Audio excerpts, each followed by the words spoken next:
Hello, स्वागत है आप सभी का। आज हम लोग सीखेंगे प्रेजेंट परफेक्ट कंटीन्यूअस। ये प्रेजेंट परफेक्ट कंटीन्यूअस क्या होता है और किस प्रकार से इनके वाक्यों को बनाया जाता है, सारी चीज़ें इस वीडियो में जानेंगे। सबसे पहले जानेंगे प्रेजेंट परफेक्ट कंटीन्यूअस को हिंदी में क्या कहा जाता है। इसको कहा जाता है पूर्ण वर्तमान काल। टेंस होते कितने प्रकार के, इसके बारे में सबसे पहले हम लोग जानते हैं। टेंस 3 प्रकार के होते हैं। नंबर 1 होता है प्रेजेंट टेंस, दूसरा होता है पास्ट टेंस और तीसरा होता है फ्यूचर टेंस। प्रेजेंट टेंस का मतलब होता है वर्तमान काल और पास्ट टेंस का मतलब होता है भूतकाल और फ्यूचर टेंस का मतलब होता है भविष्यकाल। और इन सभी के रूपों की बात की जाए तो प्रेजेंट के 4 रूप होते हैं और पास्ट के 4 रूप होते हैं। फ्यूचर टेंस के भी 4 रूप होते हैं, यानी कहें तो इन तीनों टेंसों के 4 रूप होते हैं। तो सबसे पहले आता है प्रेजेंट। प्रेजेंट के अंदर सबसे पहला रूप आता है प्रेजेंट इंडेफिनिट, दूसरा आता है प्रेजेंट कंटीन्यूअस, तीसरा आता है प्रेजेंट परफेक्ट और चौथा आता है प्रेजेंट परफेक्ट कंटीन्यूअस। तो उसी प्रेजेंट परफेक्ट कंटीन्यूअस के ऊपर आज हम लोग चर्चा करेंगे और जानेंगे कि क्या होता है। ठीक है, तो शुरू करते हैं आज के वीडियो को। तो वीडियो पूरा लास्ट तक देखेंगे तभी आपको समझ में आएगा। प्रेजेंट परफेक्ट कंटीन्यूअस इसे पूर्ण वर्तमान काल कहा जाता है।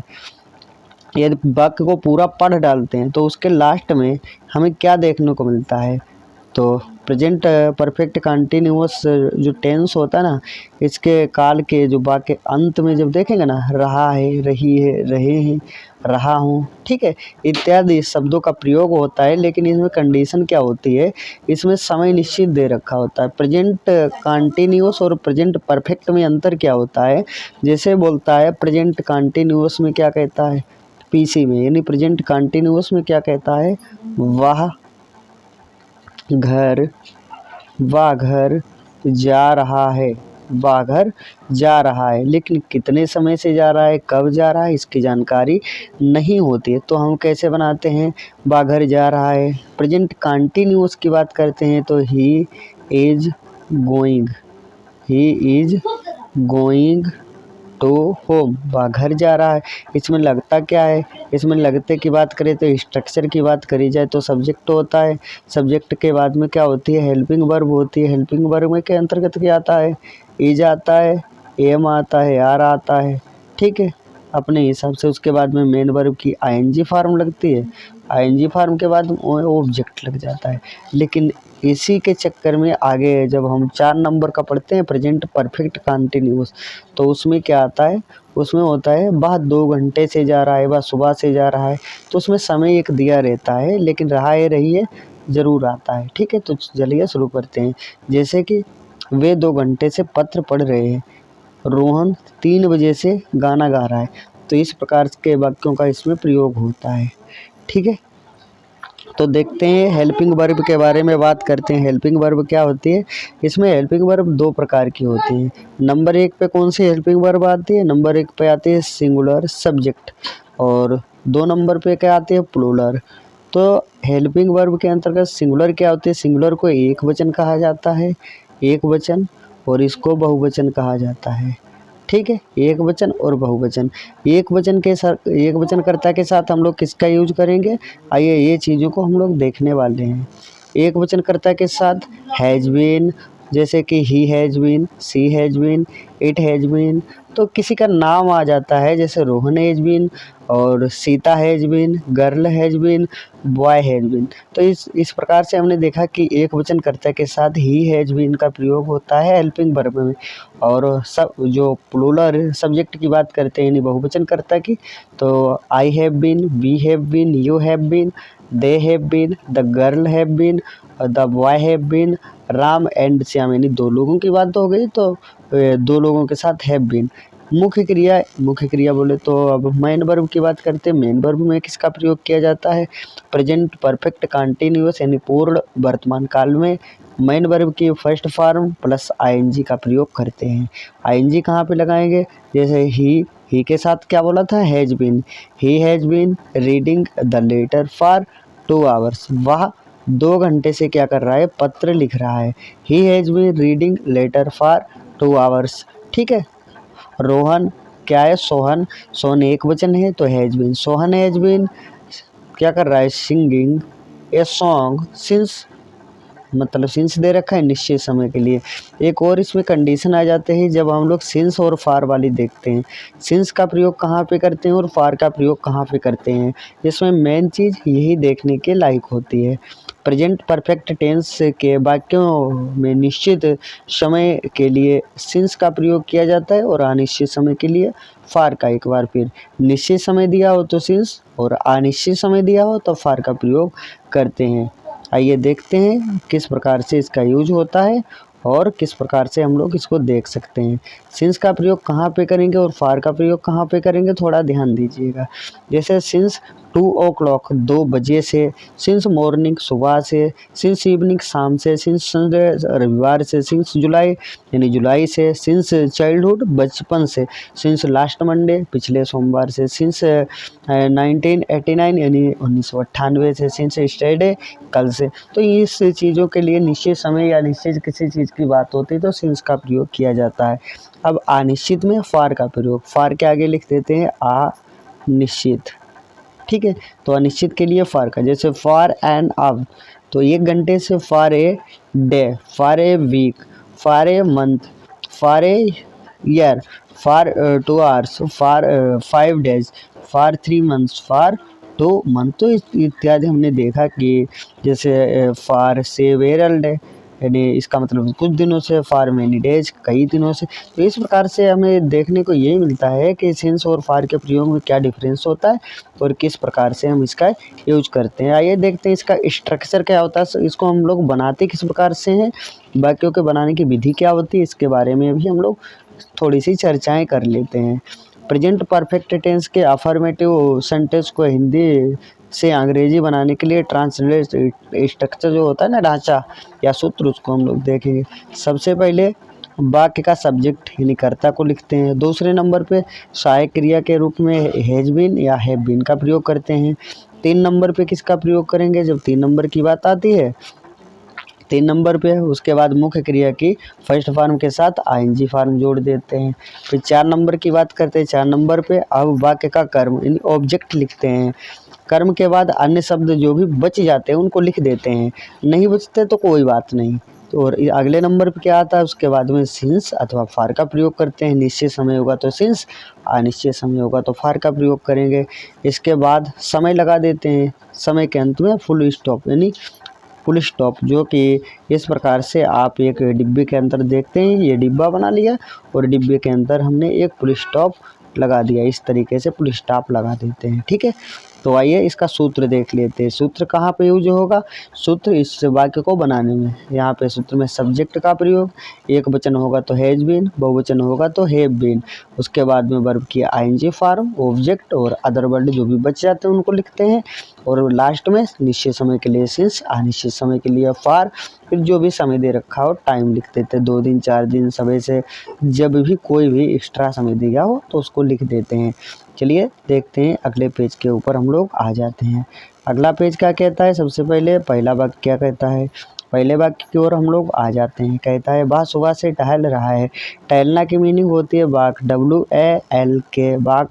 वॉक का मतलब टहलना। तो इसमें किसकी कौन सी लगी है, हेल्पिंग वर्ब के रूप में हैज बीन, ही के साथ सदैव हैज बीन लगता है क्योंकि एक वचन होता है। वॉकिंग का मतलब टहलना। सिंस मॉर्निंग सुबह से, वह सुबह से टहल रहा है। तो इस प्रकार से हम दूसरा वाक्य देखते हैं। वह 2 घंटे से कपड़े धो रही है। She has been washing the clothes for 2 hours, यानी वह 2 घंटे से कपड़े धो रही है। जो वॉश लिखा है, वॉशिंग का मतलब होता है धो रही है, वॉश का मतलब धोना, क्लॉथ्स का मतलब कपड़े, ठीक है, 2 घंटे। तो ये अनिश्चित समय है, कौन से 2 घंटे हमें पता नहीं है, तो इसलिए फार का प्रयोग हुआ। 3 नंबर के वाक्य को देखते हैं। सुबह से बारिश हो रही है।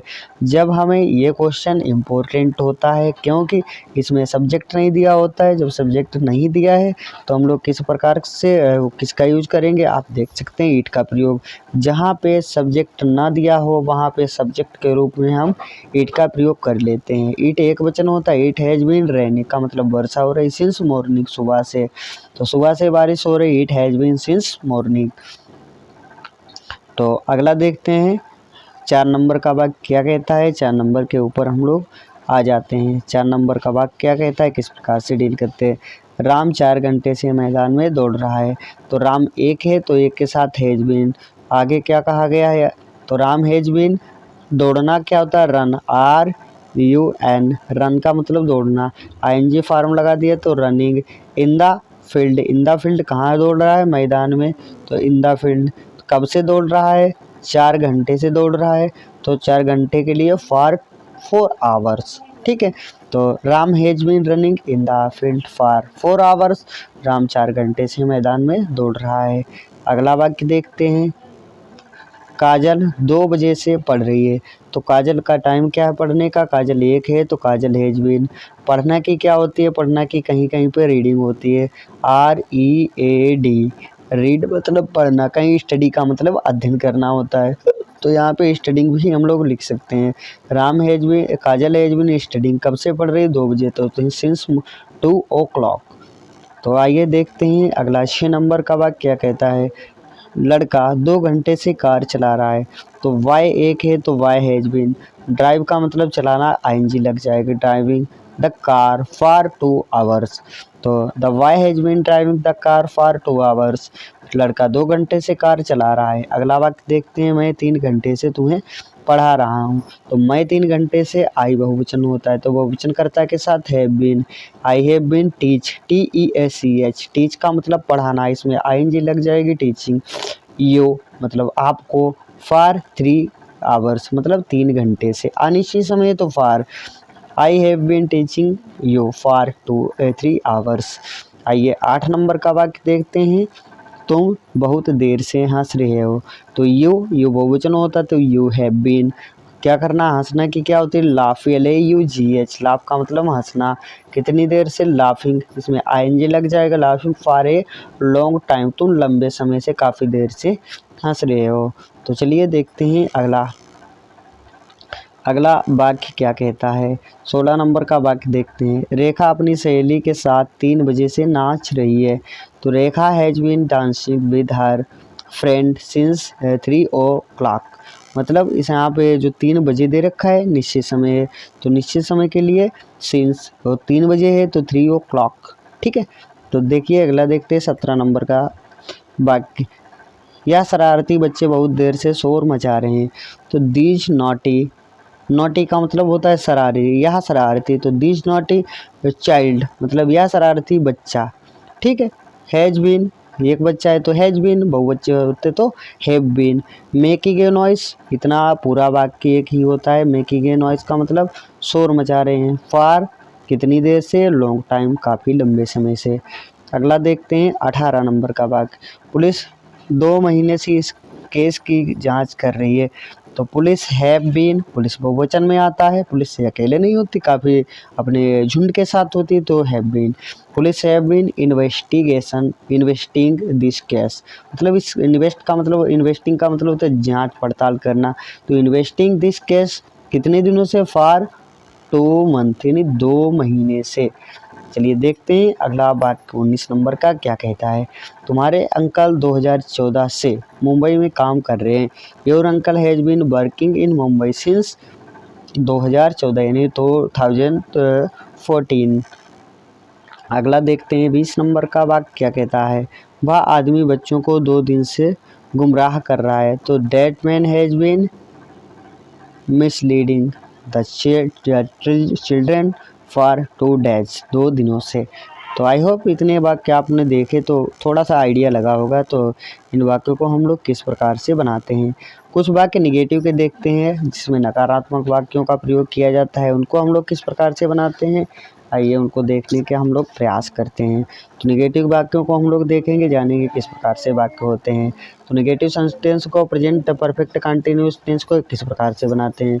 प्रेजेंट परफेक्ट कंटिन्यूअस के निगेटिव में नॉट का प्रयोग हैज बीन या हैव बीन के बीच में करते हैं। कहाँ पे, हैज बीन या हैव बीन के बीच में नॉट का प्रयोग करते हैं। बनाएंगे कैसे, आइए इसको देखते हैं। सबसे पहले नंबर पे क्या करेंगे, सब्जेक्ट लिखेंगे, सब्जेक्ट बोले तो कर्ता का प्रयोग करते हैं। फिर 2 नंबर पे किसका प्रयोग करते हैं, इसके बाद हैज नॉट बीन या हैव नॉट बीन का प्रयोग करते हैं। उसके बाद मेन वर्ब की ING फॉर्म लगाते हैं। उसके बाद में ऑब्जेक्ट उसके बाद में कर्म के बाद अन्य अदर वर्ड रखते हैं, उसके बाद में सिंस फॉर, और उसके बाद सिंस या फॉर लगाते हैं और दिया हुआ समय लगा देते हैं, उसके अंत में बीच में यानी बाद में फुल स्टॉप लगा देते हैं। ठीक है। नोट, हैजेंट बीन या हैव बीन का प्रयोग भी कर सकते हैं। ठीक है। हैजेंट बीन का मतलब होता है हैज नॉट बीन और हैवेंट का मतलब होता है हैव नॉट बीन।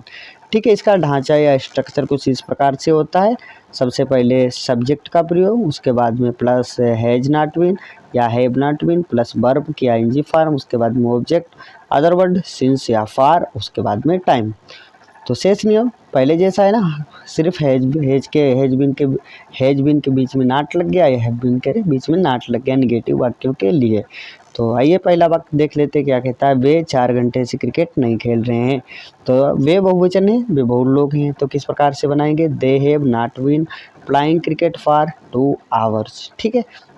तो अब ये अगला वाक्य देखते हैं किस प्रकार से बनता है और किस प्रकार से हम लोग उसके साथ डील कर सकते हैं। तो अगला वाक्य है 2 नंबर, वह 5 बजे से नहीं नहा रहा है। तो वह 5 बजे से नहीं नहा रहा है, तो उसको लिए हम लोग किस प्रकार से यूज करते हैं। तो ही एक वचन होता है, ही का मतलब होता है वह, he has not been taking a bath since 5 o'clock। आइए 3 नंबर का क्वेश्चन देखते हैं, यानी क्वेश्चन बोले तो वाक्य क्या कहता है। मैं तुम्हें 2 घंटे से अंग्रेजी नहीं सिखा रहा हूँ। मैं तुम्हें 2 घंटे से अंग्रेजी नहीं सिखा रहा, तो इसकी इंग्लिश क्या होती है। आई के साथ लगता है have. I have not been teaching का मतलब सिखाना, किसी दूसरे को पढ़ाना, और रीड का मतलब पढ़ना, खुद अध्ययन करना। तो I have not been teaching you, आपको क्या पढ़ा रहा हूँ, इंग्लिश, फॉर 2 आवर्स 2 घंटे से। तो किस प्रकार से बनाएंगे, I have not been teaching you English for 2 hours. ठीक है। तो आइए 4 नंबर का वाक्य देखते हैं। तुम 1 बजे से कहानी नहीं पढ़ रहे हो। तो तुम नहीं पढ़ रहे हो, तो you have not been reading a story since 1 o'clock 1 बजे से। आइए देखते हैं अगला वाक्य क्या कहता है। अगला वाक्य कहता है, राजा सुबह से अपने बगीचे में नहीं टहल रहा है। The king has not been walking in this garden since morning. राजा का मतलब होता है किंग को अंग्रेजी में राजा कहते हैं। ठीक है। किंग हिंदी में राजा और इंग्लिश में किंग। तो किंग राजा एक होता है, तो हैज बीच में not been, has not been, king has not been. Walk का मतलब पहले बता चुके हैं टहलना, उसमें आईएनजी लग गई। वॉकिंग इन दिस गार्डन इस बगीचे में, कब से, सिंस मॉर्निंग सुबह से। सिंस मॉर्निंग क्यों लगा, सुबह से इसलिए। किसान बहुत देर से अपने खेतों में काम नहीं कर रहे हैं। द फार्मर हैज, यानी किसान बहुत सारे किसान हैं, तो बहुत सारे किसानों के लिए हैव का प्रयोग करेंगे। द फार्मर्स मतलब किसान, हैव नॉट बीन वर्किंग का मतलब काम कर रहे, इन दियर फील्ड अपने खेतों में, फॉर ए लॉन्ग टाइम काफ़ी लंबे समय थे, बहुत देर से। तो कैसे बनाते, the farmer have not been working in their fields for a long time, किसान बहुत देर से अपने खेतों में काम नहीं कर रहे हैं। ये अगला वाक्य देखते हैं, यह शरारती लड़का सुबह से शोर नहीं मचा रहा है। तो these naughty boy has not been making a noise since morning. आइए अगला वाक्य देखते हैं, वे 2012 से दिल्ली में नहीं रह रहे हैं। They have not been living in Delhi since 2012 यानी 2012। ओके। तो वे बहुत लोगों को प्रेजेंट कर रहा है, तो they have not been living in Delhi का मतलब दिल्ली, सिंस मतलब 2012। अगला देखते हैं 9 नंबर का, वह सुबह से अपना कमरा साफ नहीं कर रहा है। तो he has not been cleaning, clean का मतलब होता है साफ करना, बस इसी में आईएनजी जोड़ दी, cleaning this room since morning. तो आइए अगला 10 नंबर का वाक्य भी देख लेते हैं क्या कहता है। 10 नंबर का वाक्य कहता है, यह लड़का कुछ दिनों से बुखार से पीड़ित नहीं है। तो this boy has not been suffering, जब हम लोग किसी चीज़ से पीड़ित होते हैं, परेशान होते तो सफ़र का प्रयोग करते हैं। जो आप देख रहे हैं अपनी स्क्रीन पे सफ़र, बस इसी में आईएनजी जोड़ देते। सफरिंग फॉर फीवर, फीवर का मतलब होता है बुखार, फॉर सेवेरल डेज काफ़ी दिनों से, ठीक है। तो कुछ दिनों से, यह लड़का कुछ दिनों से बुखार से पीड़ित है। तो this boy has not been suffering from, से है तो से के लिए from several fever for several days. अगला 13 नंबर का वाक्य, 11 नंबर का वाक्य कह रहा है श्याम 3 साल से अपनी बहन के साथ दिल्ली में नहीं रह रहा है। तो Shyam has not been living in Delhi with his sister for 3 years. तो इस वाक्य को आपने देखा, और जो कुछ वाक्य दे रखे हैं तो इनको आप क्या करेंगे, स्क्रीनशॉट ले लेंगे, और स्क्रीनशॉट लेने के बाद आप इनका अध्ययन करेंगे, ठीक है। आप अपनी कॉपी पे नोट डाउन करके लिख सकते हैं। वीडियो काफ़ी लंबा होने वाला है तो इसलिए इनको छोड़ देते हैं। आइए आज आ जाते हैं अगले, ये कुछ वाक्य और हैं, इनका भी स्क्रीनशॉट ले लो, अपनी कॉपी पे उतार लीजिए। अब देखते हैं कुछ इंट्रोगेटिव सेंटेंस के बारे में। इंट्रोगेटिव सेंटेंस किस प्रकार के होते हैं, कैसे हम लोग बनाते हैं, इसके बारे में हम लोग थोड़ी सी जानकारी और ले लेते हैं। कुछ इंट्रोगेटिव होते हैं वो एस या नो टाइप के क्वेश्चन होते हैं। जैसे आपने पूछा क्या आप दिल्ली में 4 साल से रह रहे हैं, तब आप यही जवाब दोगे हाँ या नहीं। तो इस प्रकार से वाक्यों जो इंट्रोगेटिव होते हैं प्रश्नवाचक होते हैं। इंट्रोगेटिव का मतलब होता है, जो इंट्रोगेटिव सामने आपकी स्क्रीन पे लिखा है, इंट्रोगेटिव सेंटेंसेस। तो इंट्रोगेटिव सेंटेंस का मतलब होता है कि प्रश्नवाचक वाक्य। सेंटेंस का मतलब होता है वाक्य, और इंट्रोगेटिव का मतलब प्रश्नवाचक। और प्रेजेंट परफेक्ट कंटिन्यूअस हैं, तो पूर्ण वर्तमान काल के इंट्रोगेटिव वाक्य या प्रश्नवाचक वाक्य। तो इसको कैसे हम लोग बनाते हैं, यदि वाक्य क्या से शुरू है तो क्या की अंग्रेजी नहीं लगाते हैं, उसकी जगह पे सहायक क्रिया हैज़ बीन या हैव बीन का प्रयोग करते हैं। कैसे बनाते हैं, नंबर 1 पे ये पॉइंट दे रखे, 1 नंबर, 2 नंबर, 3 नंबर, 4 नंबर, इसी प्रकार से आप देख सकते हैं। सबसे पहले हैज़ या हैव रखते हैं, उसके बाद में सब्जेक्ट, उसके बाद में बीन, उसके बाद में आईएनजी जोड़ेंगे, उसके बाद में ऑब्जेक्ट, उसके बाद में अन्य जो भी शब्द छूटते हैं उनको, उसके बाद में सिंस फॉर, उसके बाद में टाइम, उसके बाद में पुल स्टॉप ना लगाते हैं।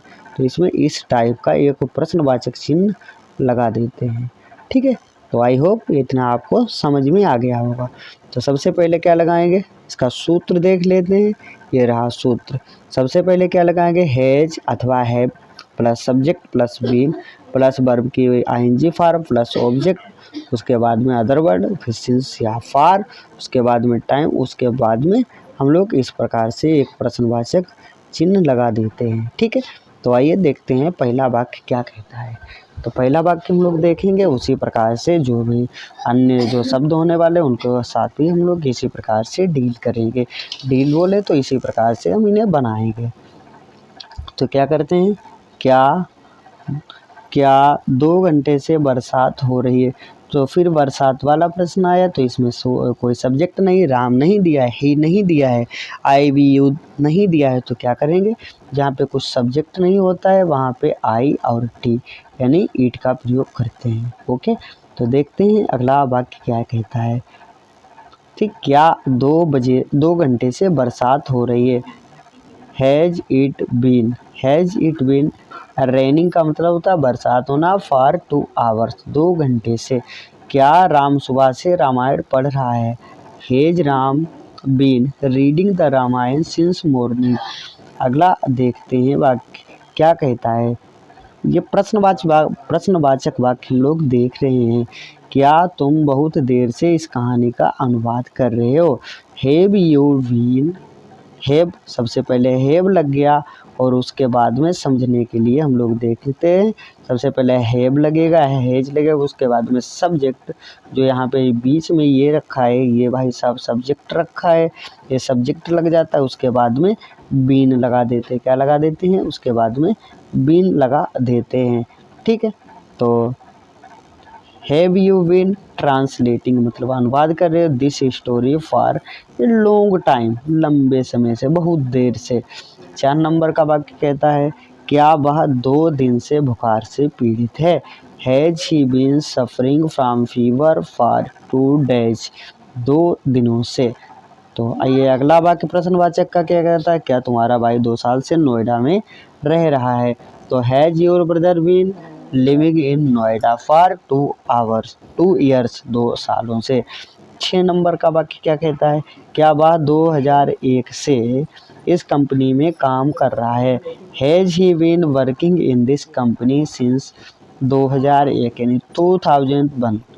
अगला देखते हैं 7 नंबर का वाक्य क्या कहता है, क्या रेखा 5 दिनों से ऑफिस आ रही है।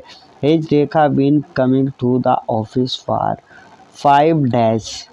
तो ही का मतलब हैज रेखा बीन और कमिंग का मतलब कम, COME का मतलब आना, और गो का मतलब होता है जाना, ऑफिस का मतलब होता है दफ्तर या ऑफिस, फॉर अनिश्चित समय के लिए, 5 days का मतलब दिनों से। आइए देखते हैं अगला वाक्य क्या कहता है, किस प्रकार से हम लोग बनाते हैं। ये रही अगली स्लाइड। नंबर 8 का वाक्य देखते हैं क्या कहता है। 8 नंबर का वाक्य कहता है क्या मैं 2 घंटे से तुम्हें पढ़ा रहा हूँ। तो आइए इसका कंसेप्ट क्या होता है हम लोग देखते हैं। ये रहा, एक तो होता है रीड, READ। रीड का मतलब होता है खुद पढ़ना, अपने आप किसी चीज़ का अध्ययन करना। और एक होता है TEACH। टीच का मतलब होता है पढ़ाना या दूसरे को ज्ञान देना। ठीक है, तो यहाँ पे क्या कहा गया है, क्या मैं 2 घंटे से तुम्हें पढ़ा रहा हूँ। तो I been teaching you for 2 hours। ठीक है। 9 नंबर का क्या कहता है, क्या वे 4 घंटे से खेतों में काम कर रहे हैं।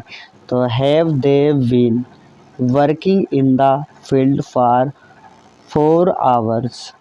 अगला वाक्य क्या कहता है, क्या राजा कई वर्षों से प्रजा की सहायता कर रहा है। Has the king been serving the people for many years. अगला कहता है क्या खिलाड़ी 4 बजे से मैच खेल रहे हैं। Have the players been playing the match since 4 o'clock। अगला वाक्य क्या कहता है, क्या सोहन 4 घंटे से फल तोड़ रहा है। Has Sohan been plucking. Plucking का मतलब होता है तोड़ना, जैसे फूल पत्ती किसी चीज़ को तोड़ना तो प्लक का प्रयोग करते हैं, इसी में ING लगा देते हैं। फ्रूट्स का मतलब होता है फल, फॉर 4 hours, फॉर अनिश्चित समय के लिए, और आवर्स घंटे के लिए, घंटे को दर्शाता है। अगला देखते हैं, क्या वे इस जंगल में 2 बजे से लकड़ियाँ काट रहे हैं। They been chopping wood in this forest since 2 o'clock। तो आप जो एक और वाक्य देख लेते हैं, क्या आप लोग 2 साल से इस दुकान को चला रहे हैं। Have you been running this shop for 2 years। एक वाक्य और देख लेते हैं, उसके बाद में आप लोग इसका स्क्रीनशॉट लेना शुरू कर देंगे। क्या लिखा है, क्या 3 सप्ताह से डॉक्टर अस्पताल में आ रहे हैं। तो has doctor been coming to the hospital for 3 weeks। क्या 2 जनवरी से सर्दी तुम्हारे शहर में सर्दी पड़ रही है। Has it been wintering in your city since January 2। तो इस प्रकार से जो वाक्य छूट रहे हैं आप इनका एक स्क्रीनशॉट लेके अपनी कॉपी में उतारने के बाद क्या करें, लिख लें और इसका अध्ययन कर लें। लास्ट वाला देख लेते क्या कहता है, क्या हाथी 4 घंटे से गन्ना खा रहा है। Has the elephant been eating sugarcanes. Sugarcanes का मतलब होता है गन्ना, क्या होता है सुगरेंस, सिंस 4 hours। तो इसी प्रकार से आपने इन वाक्यों को देखा और अपनी कॉपी में नोट डाउन किया होगा, ऐसी मुझे आशा है। और एक टाइप और आता है प्रश्नवाचक वाक्य, उनको भी हम लोग देख लेते हैं कौन सा होता है। एक तो प्रश्नवाचक क्या होता है, ये WH वर्ड इंट्रोगेटिव सेंटेंस होते हैं और एक यस और नो वाले होते हैं। तो यहाँ पे क्या होता है, प्रश्नवाचक वाक्य प्रश्न से शुरू होने वाले इंट्रोगेटिव सेंटेंस जो बनते हैं उनको हम लोग किस प्रकार से बनाते हैं कुछ नीचे देखेंगे। सबसे पहले क्वेश्चन वर्ड, उसके बाद में हैव या हैज, उसके बाद सब्जेक्ट, उसके बाद बीन, फिर वर्ब की ING फॉर्म, फिर सब्जेक्ट, उसके बाद में अदर वर्ड, उसके बाद में सिंस, फॉर, उसके बाद में टाइम। इसका मतलब क्या हुआ, पहले तो हमने क्या सीखा, यदि वाक्य के पहले क्या आ जाए, क्या राम क्या यह 2 घंटे से खेल रहा है, तो हमने क्या किया, सबसे पहले हैज दिस, तो इस प्रकार से शुरू किया। लेकिन अब क्या आएगा, बीच में कब, कौन, क्या, कैसे आ जाता है, तो उसकी अंग्रेजी हम लोग सबसे पहले लिखते हैं किस प्रकार से, वह 2 दिन से क्या कर रहा है, तो इस प्रकार से वाक्य आते हैं। वह 2 दिन से क्या कर रहा, तो बीच में क्या आ गया, तो उसकी अंग्रेजी सबसे पहले लिखते थे, उसको किस प्रकार से बनाते हैं, वह 2 घंटे से क्या कर रहा है। तो यहाँ पे क्या जो शब्द है ना बीच में आ गया, तो इसकी अंग्रेजी हम लोग किस प्रकार से बनाते हैं, जो बीच में ये क्या आया है तो क्या की अंग्रेजी सबसे पहले रख देते हैं वाट, उसके बाद में हैज बीन, हैज लगाएंगे या हैव लगाएंगे, वाट हैज, उसके बाद में सब्जेक्ट रखते हैं ही बीन डूइंग फॉर 2 आवर्स। तो इस प्रकार से हम लोग ऐसे वाक्यों को बनाते हैं। बच्चे 2 दिन से कहाँ जा रहे हैं, where have the children been going for 2 days। अगला देखते हैं क्या कहता है वाक्य, वह अपने दादाजी के साथ 4 बजे से क्या कर रहा है, what has he been doing with his grandfather, मतलब दादाजी, सिंस 4 o'clock, 4 बजे से, मैं 2 बजे से तुम्हें क्या पढ़ा रहा हूँ, what have I been teaching you since 2 o'clock। अगला देखते हैं, किसान 2 घंटे से क्या बो रहा है, खेत में क्या बो रहा है, तो what have the farmer been sowing, का मतलब बोना फॉर 2 आवर्स, 2 घंटे से। तो अगला देखते हैं वाक्य क्या कहता है, किस प्रकार से हम लोग इसको बनाते हैं। अगला वाक्य कहता है, वह 2 दिन से कहाँ जा रहा है, where has he been living for 2 days, वह 2 दिन से कहाँ रह रहा है। तो इस प्रकार से वाक्यों को आप देखेंगे और देखने के बाद क्या करेंगे, अपनी कॉपी में नोट डाउन करने के बाद आप इनकी अच्छे से स्टडी और तैयारी करेंगे, और वीडियो को रोक के आप खूब अच्छे से इनको उतार लीजिएगा, और उतारने के बाद इनका अच्छे से अध्ययन करिए। अध्ययन करने के बाद आप लोग, आशा है कि इस प्रकार के वाक्यों को आप अच्छे से सीख जाएंगे, और कुछ आगे एक और एग्जाम्पल्स बचे उनके बारे में भी हम लोगों ने देख लेंगे, और देखने के बाद इनको सीखते हैं। ठीक है, आई होप ये टेंस तो क्लियर हो गया, और ये टेंस आपको HW होमवर्क में दिए जा रही हैं, आप इनको बना के कमेंट बॉक्स में इनका आंसर सभी का देना है। आप एक स्क्रीनशॉट ले लीजिए और इनको बना लीजिए, नहीं बनते हैं तो कमेंट करके इनका जवाब भी पूछ सकते हैं। ये रही इनकी व्याख्या, और इनको इस तरीके से बनाया जाएगा, इनका आंसर भी मैं दे देता हूँ आपको। ठीक है, तो आशा है आज की वीडियो आपको बहुत ही पसंद और अच्छी लगी होगी। यदि आपको वीडियो पसंद आई हो तो इसे लाइक शेयर सब्सक्राइब ज़रूर कर दें। सबसे पहला काम आपको सब्सक्राइब करके ही जाना है। Bye, thank you.